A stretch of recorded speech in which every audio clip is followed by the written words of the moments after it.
আমরা কোরআন তেলাওয়াত শুনে অত্যন্ত অভিভূত। আমরা আমাদের জীবনের একটি গুরুত্বপূর্ণ সময়ে একটি অংশ এখানে ব্যয় করতে এসেছি। আল্লাহর কাছে ফরিয়াদ করি যে ছোট্ট শিশুটি কোরআন তেলাওয়াত করেছে, আল্লাহ যেন সেই কোরআনের পাখির সাথে তেলাওয়াতের সাথে আমাদেরকে যেন কবুল করে, সকল বলে আমিন।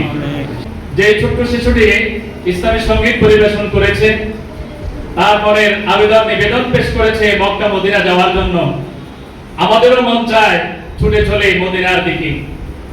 সেই আবেদনটুকু আমরা শুনে অত্যন্ত অভিভূত। আমরা তার সাথে একত্রতা পোষণ করে আমরাও সোনার মদিনায় যেতে চাই। আল্লাহ রাব্বুল আলামিন যেমনটি বলেছিলেন, ইকরা বিসমি রাব্বিকাল্লাযী খালাক, পড়ো তোমার প্রভুর নামে যিনি সৃষ্টি করেছেন। এখানে পড়ার কথা বলা হয়েছে, আর এই পড়া দিয়ে আমাদের জীবনের শুরু। একজন ইমানদার, একজন মুসলমান, একজন মুসলিম হতে হলে, একজন ইমানদার হতে হলে তার জন্য প্রথম এবং প্রধান যে বিষয়টি দরকার সেটি হচ্ছে পড়া। এই পড়ো পড়ো পড়ো, পড়ার মধ্য দিয়ে আমাদের জীবনের শুরু, পড়ার মধ্য দিয়ে আমাদের ঈমানের শুরু, পড়ার মধ্য দিয়ে আমাদের মুসলিম জীবনের শুরু। আপনাকে আমাকে, আমরা যদি মুসলমান হতে চাই, আমরা যদি ইমানদার হতে চাই, আমরা নামাজ পড়বো, আমরা রোজা রাখবো, আমরা হজ করবো, আমরা যাকাত দেব, আমরা ব্যবসা করব, আমরা চাকরি করব, আমরা ডাক্তার হব, আমরা ইঞ্জিনিয়ার হব, সব জায়গায় আমাদের ইকরা, সব জায়গায় আমাদের পড়া পড়া পড়ো। আমাকে ডাক্তার হতে হলে পড়তে হবে, ইঞ্জিনিয়ার হতে হলে পড়তে হবে, হাফেজ হতে হলে আমাকে পড়তে হবে, আমাকে সমাজ বিজ্ঞানী হতে হলে পড়তে হবে, আমাকে অধ্যক্ষ হতে হলে আমাকে পড়তে হবে। সুতরাং আমরা আমাদের সন্তানগুলোকে যদি ডাক্তার বানাতে চাই, ইঞ্জিনিয়ার বানাতে চাই, আমাকে যদি শিক্ষিত বানাতে চাই, পণ্ডিত বানাতে চাই, আমি যেই সেক্টরে আমার সন্তানটাকে মানুষ রূপে গড়ে তুলতে চাই, অবশ্যই আমাকে শিক্ষার কাছে আমাকে আসতেই হবে।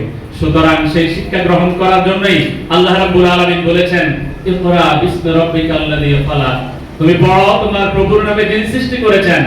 আর এই পড়ার সাথে আল্লাহ রাব্বুল আলামিন সম্পৃক্ত করে দিয়েছেন, পড়াটা থেকে তিনি সম্পৃক্ত করে দিয়েছেন প্রভুর সাথে। আমরা এমন পড়া পড়তে হবে, এমন শিক্ষা আমাদেরকে শিক্ষিত করতে হবে যেই পড়া আমাদেরকে আমাদের রব পর্যন্ত পৌঁছিয়ে দেয়, আমাদের রবের সাথে সম্পৃক্ত করে দেয়, রবের পরিচয় আমাদেরকে জানিয়ে দেয়।